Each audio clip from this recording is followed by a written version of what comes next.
Mike Tomlin's a proud man, and he should be. He's achieved a lot in the NFL in his life. But if there was ever going to be a day where he was just going to be flat out embarrassed, this should have been the one. Good morning to you. Good Monday morning. From Cleveland, I'm Dejan Kovacevic of DK Pittsburgh Sports, and this is Daily Shot of Steelers. It comes your way bright and early every weekday. If you're into hockey and or baseball, I also offer daily shots of Penguins and Pirates in the same place that you found this. Browns 13, Steelers 10. You saw it. You don't need me going over it. Just about anything that could go wrong offensively did, except, of course, for Jaylen Warren. But even that goes wrong peripherally because Tomlin and Matt Canada only have him take 9 carries and 12 total touches on a day where he'd run up 149 rushing yards, 74 of those on a single beautiful sprint for a touchdown. And I don't even know what to say anymore. I don't know what to say about this offense. I don't know what to say about the fact that this offensive coordinator is still employed. I don't know what to say about this immensely struggling, maybe permanently so, quarterback, as Kenny Pickett had probably his worst day in the NFL. And on top of all that, literally and figuratively, I don't know what to say about this head coach because it doesn't seem that he's all that invested in this, which I know sounds preposterous, okay? But I don't know how else to explain him walking into this press conference room afterward as he did and seeming, I'm not sure what the right word is for it. Not ambivalent, no way. But there was a bit of like an upbeat tone to the way he was talking. And I've had people communicate with me after seeing that press conference on TV asking if I'd felt the same thing. And I wrote back in each case, yeah, I did. And it was really strange and without precedent. I've covered a lot of this man's press conferences. And I wasn't sure what to get out of that. There was a glowing about the Browns defense and the Browns venue. Must have mentioned that one 100 times. The venue, the environment, and what a big impact that had against the Steelers offense. I'm like, what? What? You know how many games I've covered in this city where the venue wasn't an issue? Because it never would have been or could have been. Not just because Ben Roethlisberger's been Cleveland's daddy for a decade and a half, but also because he's employing grown-ups. And I'm using the present tense there advisedly because he's still employing grown-ups. So was this like the worst kind of excuse making or avoiding answers about the offense, which, by the way, he did through the entire press conference? Like, check this out.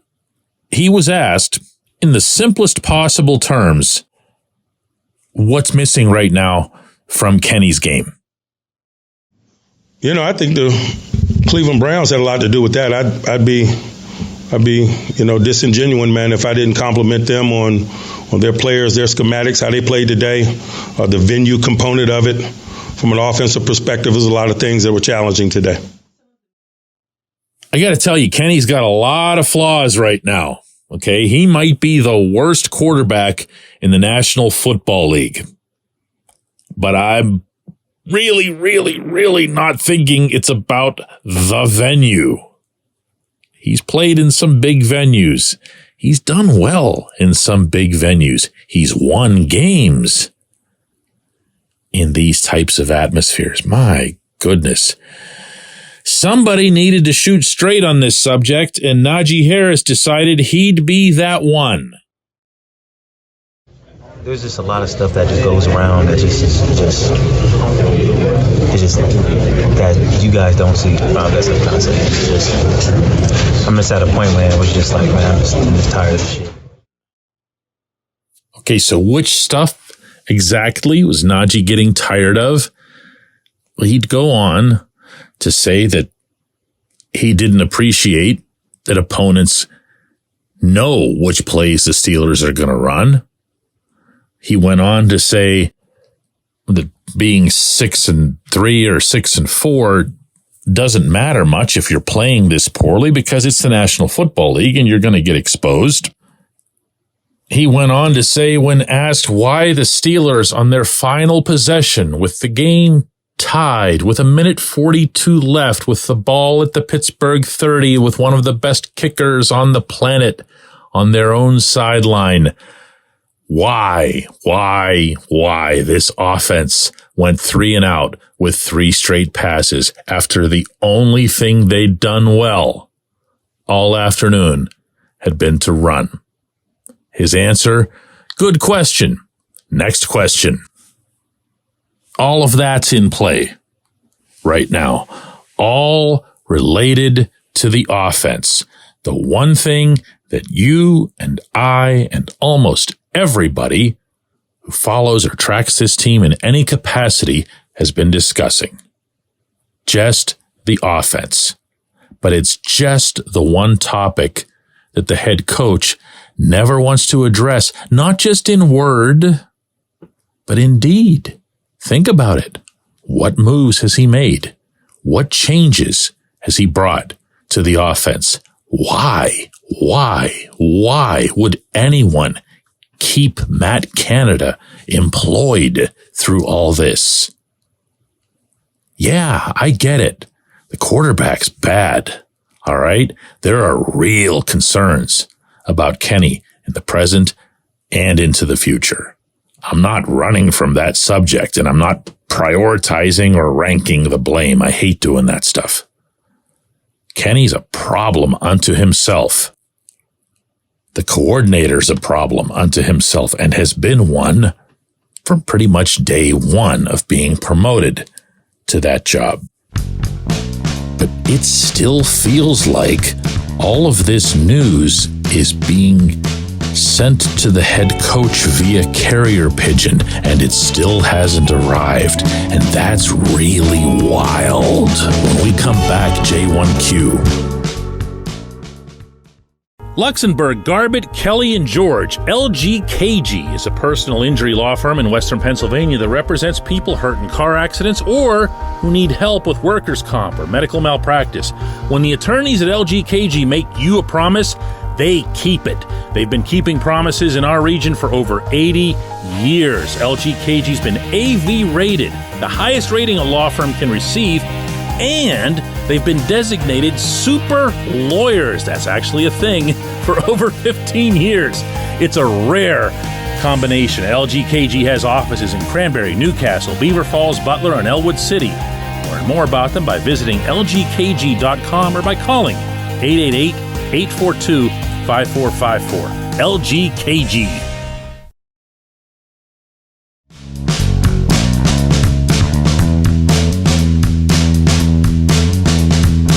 Today's J1Q comes from Ryan, who says, DK, to me, there are 3 possibilities. 1, Kenny Pickett is no good. 2, Matt Canada is no good. 3, it's really tough to say because the entire offensive operation is no good.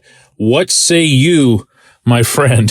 Well, you're going to put a lot of pressure on me here, but at the same time, I'm just going to keep coming back with the same answer, which is you're not going to be able to isolate blame the way you want to. It's so much easier. It's so much more convenient. It feels like it's so much healthier in a way to channel it at an individual or even at a facet. But this is bad. This offense is bad. The way the head coach, who is supposed to govern the entire offense, oversees everything, including the offense, is bad and dumb. There's so much dumb in what I covered here today, in what I heard afterward today, that I could fill 10 episodes of the dumb. That's how dumb and how bad. You're not going to have your scapegoat. They could fire Matt Canada tomorrow. They could replace Kenny Pickett tomorrow. You're not going to have the result that you want. This is a really big problem that ultimately points to the head coach. When you're doing this kind of stuff, and you're doing it on a regular basis, and you haven't had playoff success in forever, these are things that add up. You realize that the Steelers totally wasted 3 timeouts. One of them was just a lack of awareness of the clock. 2 of them were because they had 12 men on the field defensively. Don't let little stuff like that slip just because you're mad about the quarterback or the offense or the miscommunications and whatever else here. How about the offensive lineman? How about all the times that you noticed, you, the layperson, the fan, presumably not somebody who's working in professional football, that a lineman just didn't know where to even go. They had no clue what the play was. Who does that reflect badly on? The lineman, sure, to an extent. The positional coach, sure, to an extent. The coordinator, sure, to an extent. But where does it end? Where does that buck stop? A delay of game on a punt, 20-yard punts. What do you do with that? What do you do with that? I'm going to have way more questions than answers about this team, I think, from now through the end of the season. And I don't think anyone's going to like the answers that eventually come to those questions. I appreciate the J1Q. I appreciate everybody listening to Daily Shot of Steelers, and we will do another one of these tomorrow when I get back home.